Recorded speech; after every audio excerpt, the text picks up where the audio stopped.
Girl, what are you laughing about? That's that me espresso.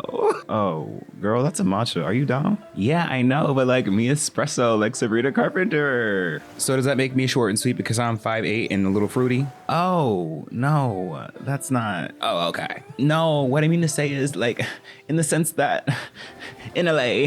Oh, okay, that's different, right? Let's just let Rumi talk about Sabrina, okay? Hey guys, what's up? It's Imurgency and welcome back to my channel. Today, we have a couple of things that are different. For one, I'm growing a beard. Yeah, for a little while. It's gonna look a little spooky for the next couple of videos, but I promise it will all work out in the end. Y'all didn't believe me when I was growing out my mustache. There were a lot of haters, but I haven't heard anything since. So you're just gonna have to trust me for the beard transition, I'm sorry. But that is besides the point. Today, we are talking about Sabrina Carpenter. Specifically, how Sabrina Carpenter is saving pop music, changing the music industry, being a main pop girl. All of these things because all of them, I believe, are true. If you somehow have turned pink, grown 5 appendages, and live under the sea under a rock, then you may be shocked to know that Sabrina Carpenter has released her new album, her, in my eyes, sophomore album. But to the facts, her 6th album, Short and Sweet. And it's currently in the process of taking the world by storm. And because of this, and because I've been a fan of Sabrina, at least for the past year and a half now, I wanted to talk a bit about her career as a case study for what it means to be a slow growing artist that finally gets their big break, as well as talking about the album Short and Sweet and why I feel like it is going to go on to do amazing things, possibly even win Album of the Year at the Grammys, if not Best Pop Vocal Album, because I think a long string of things have gone right in the Team Sabrina camp that need to be studied. And we're here to put on the little glasses and study them. But before we do any of that, if you are new to the channel and like all things pop culture, TV, or just general chronically online discourse, then make sure to hit that subscribe button. We are on a mighty trek to get to 500K. I want to say by the end of the year, but probably in the next year. So yeah, make sure to subscribe, leave a like, follow me on my social medias on Instagram, TikTok, and Twitter at Imurgency, and be sure to tune into the Shameless Promo podcast that airs every single Thursday. This past week's episode has been about celebrity influencer doctors. So if you're interested in pop culture history, then go check that out. But let's talk about Sabrina. I think in order to talk about present day Sabrina and all of her successes that she's been having, it's important to take a step back to the past and talk a little bit about her origin story. We love a good lore dump on the Imurgency channel. So if you didn't know, Sabrina Carpenter actually got her start acting back in 2011 as a guest actor on the show Law & Order SVU. And in 2013, she got her big break acting on Girl Meets World, where she played the character Maya. And this is personally where I was first introduced to Sabrina Carpenter. 13-year-old me at the time was gagging because she was like bad girl bully vibes, turned best friend. She was giving very much Sam from iCarly, in my opinion. But like any good her passions did not stop at acting. And in fact, she aspired for more. She aspired to sing. And I need you more than ever. So in 2014, she signed a 5-album deal with Hollywood Records, aka the place where every child star's music career goes to die, and thus released her first 4 albums. Now, when I say that, I don't mean that as Sabrina shade at all. It's just a known fact that Hollywood Records does a terrible job at actually promoting any of their acts to become widespread successful, and that a lot of the times it seems that, and this is my opinion, this is not facts, this is alleged, it seems like they kind of relegate their talent to being singers, which can be an entirely different video. So if you want to see me talk about Hollywood Records ad nauseum, let me know in the comments. But in my opinion, I feel like Hollywood Records is kind of a predatory record label because they do commonly assign child actors who are at the time minors and very young and don't know much about the world or the industry and sign them for these ridiculously long album terms. Like signing a 14-year-old up for a 5-album deal is insane because that means that you are taking at least 5 years of their life, because a full album rollout usually takes about a year. So 5 albums, that's 5 years. You're taking these kids from when they're 14 all the way up to when they are adults, which can be seen as a little bit trappy, a little predatory, especially when these kids are so bright-eyed and bushy-tailed and just generally green in the industry. But nevertheless, Miss Carpenter persisted and released 4 albums under Hollywood Records, with her first album being Eyes Wide Open, with notable singles from that album being We'll Be the Stars and Eyes Wide Open. Her second album, Evolution, featuring singles On Purpose and Thumbs. Her third album, Singular Act 1, featuring singles Almost Love and the recently resurfaced popular song Sue Me. And finally, Singular Act 2, featuring singles Pushing 20, Exhale, and In My Bed. Now, these albums all came out within the years 2014 to 2019. And during this time, Sabrina was still kind of seen as an emerging act. She wasn't necessarily pulling in mainstream success or mainstream attention at this point, with the general public still thinking of her as a ex-act. But it wasn't until 2022 that something shifted. And by shifted, I mean Sabrina switched labels. She switched from Hollywood Records to Island Records and released the Dark Horse album that was Emails I Can't Send. Now, this album came out at a very tricky time in Sabrina's lyric. It came partially out of response to a lot of the pushback that she had been receiving from the whole Joshua Bassett, Olivia Rodrigo situation that occurred the year prior, with songs like Because I Like the Boy addressing this very specifically. But this album really did amazing things for Sabrina's career, and in my opinion, really launched her to where we're at today. She had hit songs that went viral on TikTok like Nonsense and Feather that started trending in large part to her live performances, which I think is a very interesting shift from a lot of modern pop girls, because it's been a common trope that a lot of the main pop girls aren't really giving it like they used to. Not saying that Sabrina is busting it down like Beyonce on stage, but she does have very memorable performances, with Nonsense namely being the gag at the end of the song, where she kind of ad-libs the ending to make like witty or inappropriate jokes based on whatever city she's performing in, and with Feather having an iconic light choreo performance that was clipped and continuously reposted while she was touring on her own tour, and also more recently when she was opening for Taylor Swift on her Eras tour, all throughout last year. And I will say it's not lost to me that her time opening for Taylor Swift definitely helped increase her name recognition, not only nationally but also internationally, because she traveled across the world with Taylor, opening with her and really giving amazing performances, which naturally attracted a lot of eyeballs to her. But where I feel like everything really shifted, where the narrative spun from Sabrina being an emerging talent to being a potential main pop girly, was that very first weekend of Coachella 2024 this year. On April 11th, 2024, Sabrina dropped what was going to go on to be the biggest song of her career this far in Espresso. She taught bitches far and wide how to pronounce espresso, and I will say, I'll clock myself. I am one of the ones that used to pronounce it espresso up until the release of this song. So not only did she give us a bop, she also educated the youth. And to that, Miss Carpenter, I have to say, you ate that. That was quite cunt. That was quite demure. But she dropped Espresso on what seemed like a win, because it literally came out the day before her Coachella set. And I will say, as someone who was there, I was there. I actually was not supposed to be in the video. I was there in attendance, boots on the ground, for her weekend one Coachella performance where she debuted Espresso. And after that first weekend and second weekend, seeing the song's performance and seeing her perform the song, it had never been clearer that she's been ready for main pop girl status with the amount of time that she's had to prepare for it. Now, while Espresso never went #1 on the US charts, it did become one of the fastest songs to get 1 billion streams on Spotify, and has been arguably one of these songs of the summer of 2024. You couldn't go anywhere without hearing Espresso. We all thought that was fine and dandy, like, cool, she's having her moment, this is huge. And then she dropped Please Please Please. And Please Please Please got all the critical acclaim that Espresso was aiming for. Please Please Please debuted at #2 but rose to #1 and became her first #1 hit. And after having 2 songs back to back that had major widespread appeal and commercial success, she announced her 6th studio album, the most recent album, the album that is the inspiration behind this video, Short and Sweet, which just came out as of filming this last weekend, August 23rd. And I feel like this album has really been shaking things up, and I'm excited to see how it continues to moving forward. Like this week alone, the album has completely taken over the US and global debut album charts.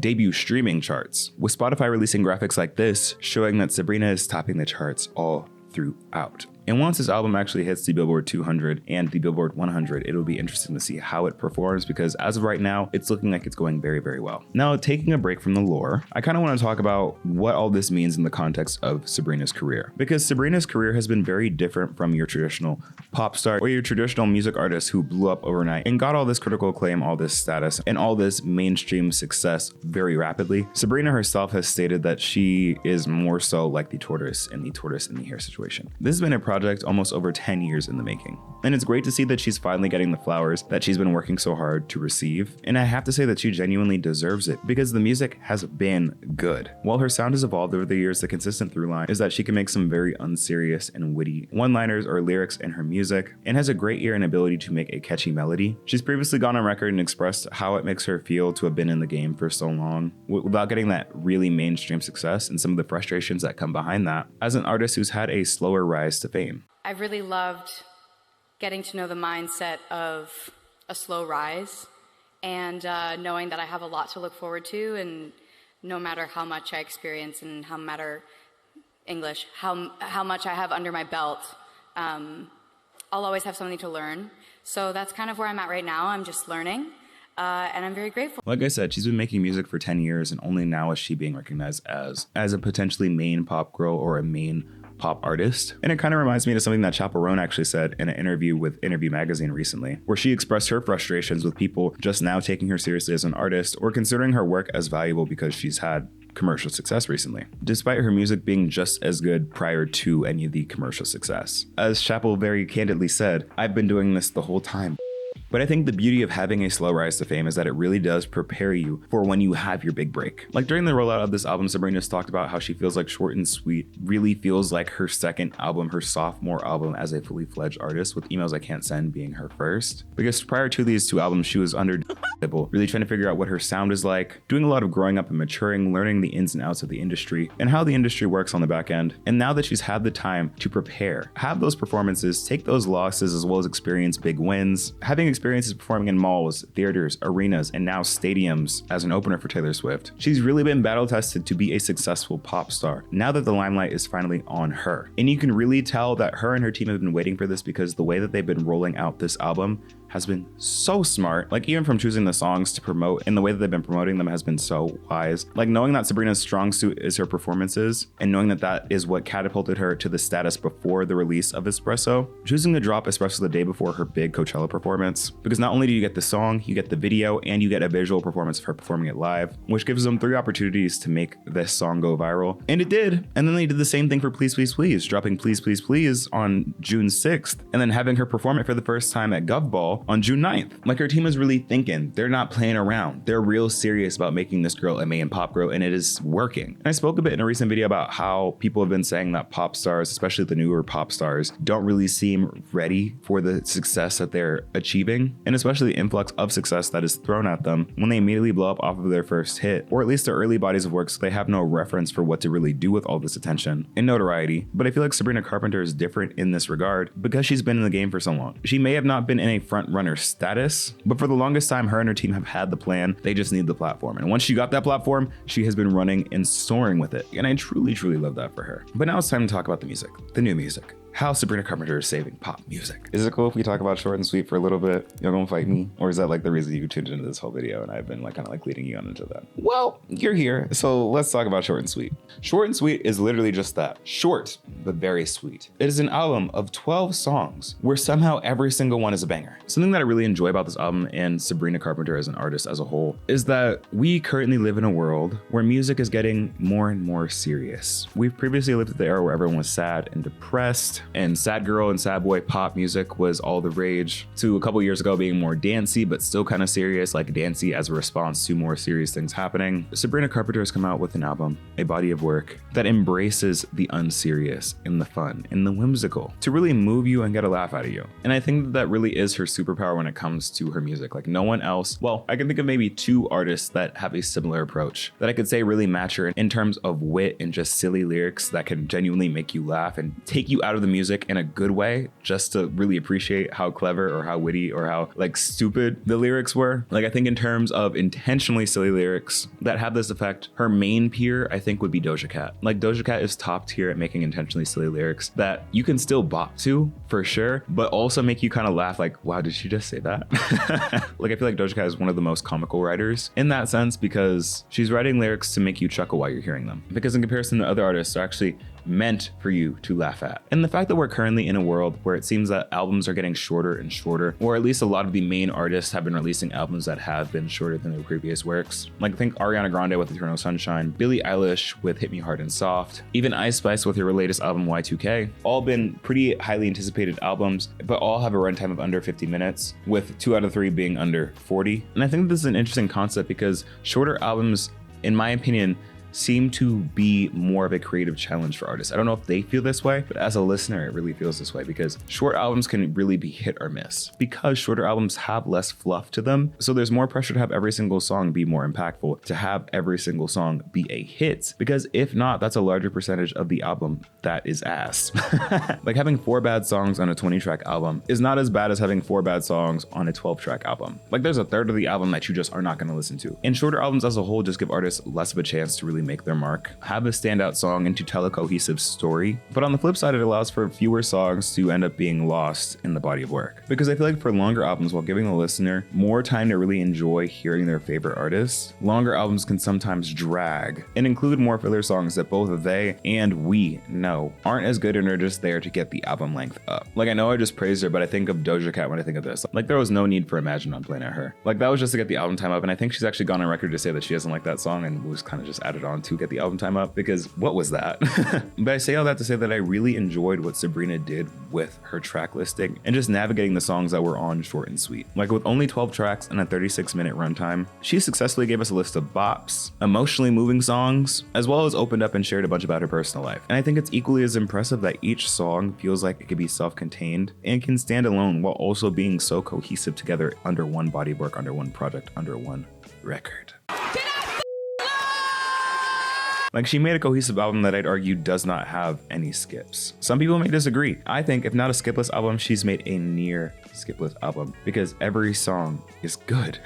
So with that said, let's quickly go down the list of tracks here. To start off, we go from Taste to Please Please Please to Good Graces. And whoever thought of sequencing those tracks like that needs their cookie 8. Needs their 8 down, because the cohesiveness of this. It's literally telling the story of leaving one bad situation, one bad relationship, and entering a potentially new one with your guard up. Like, Taste is about exiting a relationship where it is kind of messy and there is an ex involved. Please Please Please is about a new relationship where she's desperately trying not to have this man embarrass her. And Good Graces is her continuing to warn this man to stay in her good graces, otherwise things will get ugly. She warned you in Please Please Please. She is threatening you in Good Graces. Like, that is a 3-track run right there. And I also must say, I am not even waiting to transition. I must say, we were talking about the team earlier, the team behind her being smart. It is such a smart move to make the first song of your album a single. To make Taste the third single is so smart because it's proven,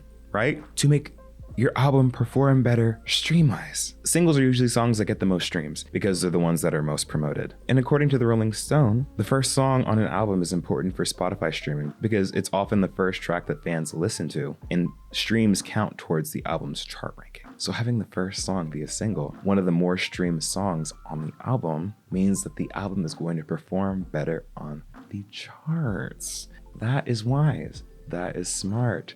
That is very, I'm not going to say the word, but you know what word I'm thinking of. But then we move into Sharpest Tool and Coincidence, talking about incompatibility in a relationship on a mental, and in Coincidence's case, a physical level, with a boy either just being dumb or just still into his ex. And I have to say that the Camila Cabello and Shawn Mendes love triangle thing that Sabrina's got going on allegedly is above my tax bracket. I've seen it all over social media. I ain't know nothing about that.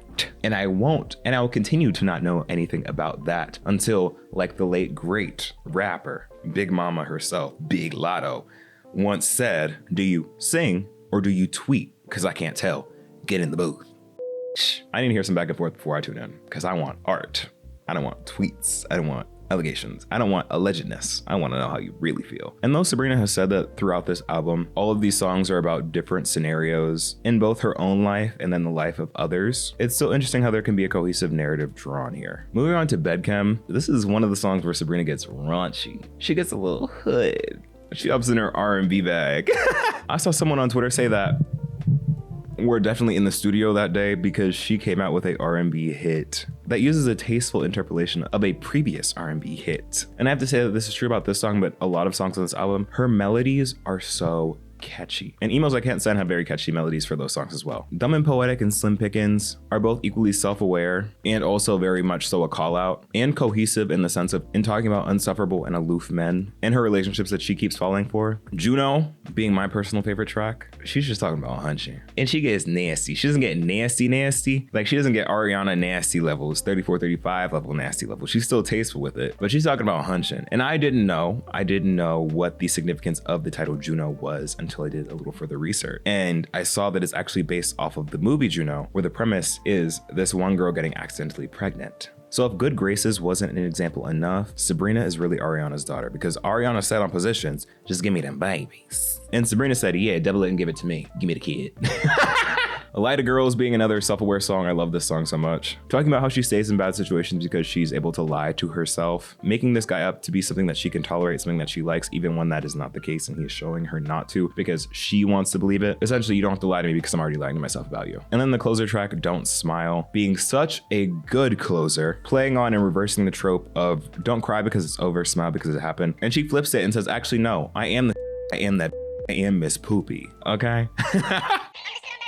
So cry, ho. And I also think it's a funny way to end the album, just because I did end up finishing that album crying because it was over.